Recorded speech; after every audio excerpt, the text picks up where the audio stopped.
Hey guys, it's RobJ here, and in today's video I'm going to be doing an update on my recently moved colony.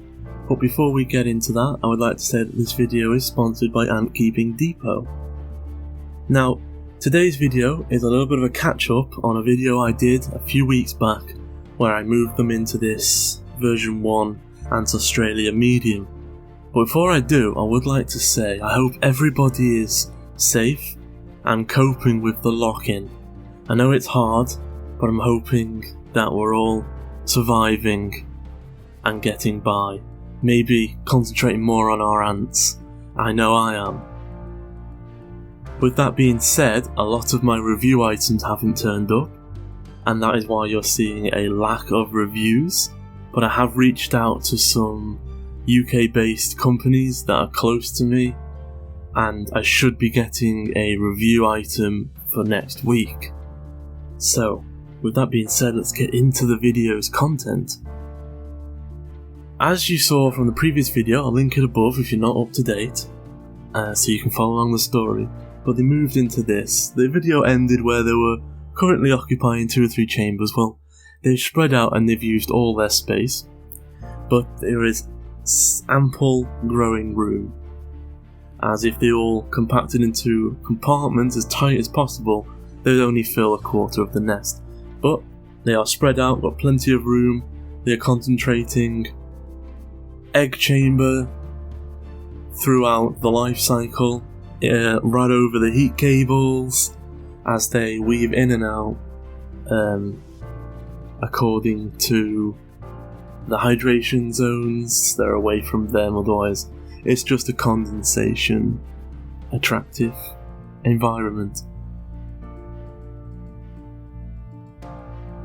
So as you can see, since the last video, the queen has done a lot more eggs and they have turned into larvae, which is brilliant. And as you can see, there wasn't any cocoons in the last video, and they have actually spun their silk and they are there, so it's going along quite nicely. Now the queen keeps all the fresher sets of eggs with her, and then at some point in the aging process the worker ants take over full time and take them away to a heat source which the queen isn't too comfortable with sitting on top of, like the eggs may need. Not to mention that you can see here right now that there is that worker is feeding that larvae. You can see her abdomen twitching, and she is most certainly using trophallaxis to give that larvae some of the food that she's got. I have got a separate video on the process of trophallaxis, but it's very out of date, so I'm going to bring you some new trophallaxis information videos, because there are quite a few newer researches that have been done since the video, and some opinions have changed. So, as you can see, they are thriving in their new nest, which is nothing more than I could have hoped for. I've had this colony for a very long time now, and as it was one of my first,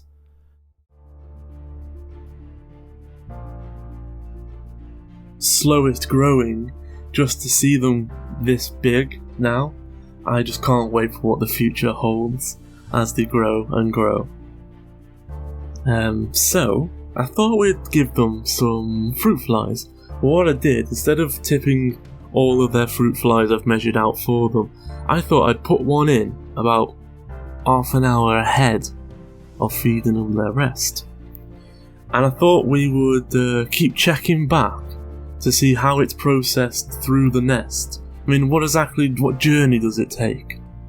And well, as you saw, after the initial court, it is actually brought in. It's not particularly finished off outside. A lot of them come in fully alive, even ready to walk off, as one did escape later on in the video.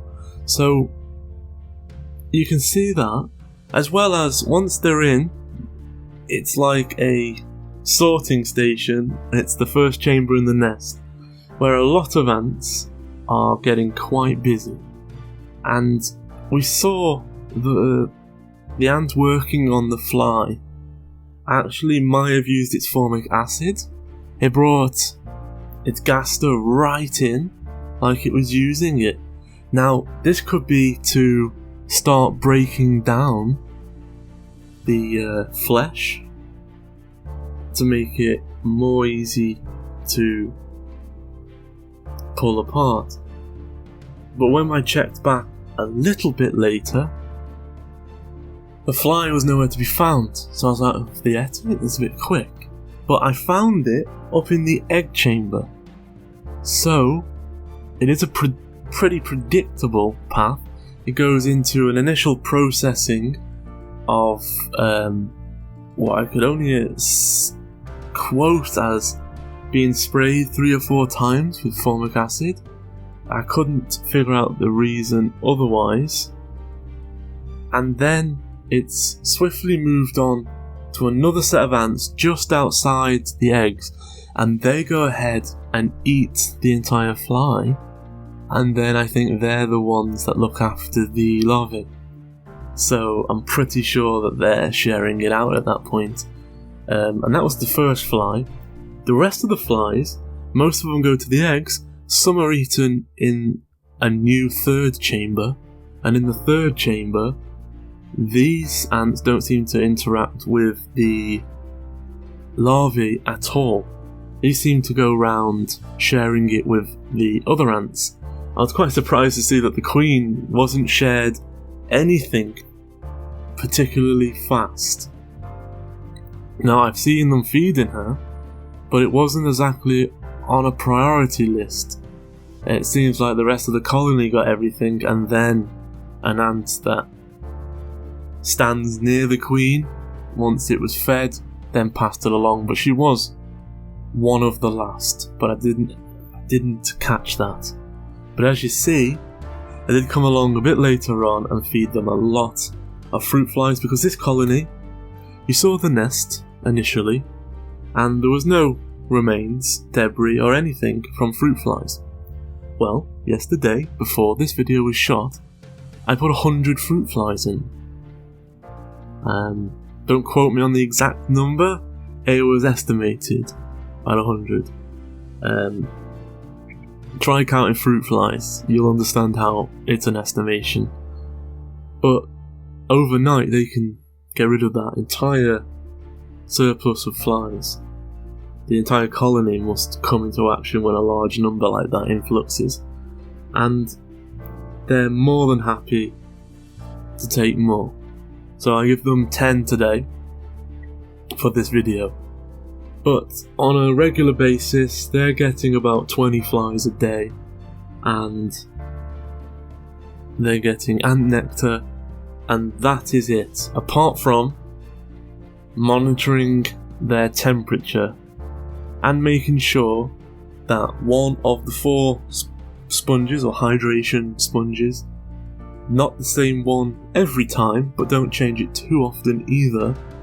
I found that was a mistake I made in the early years, is to make sure one of them is at least wet.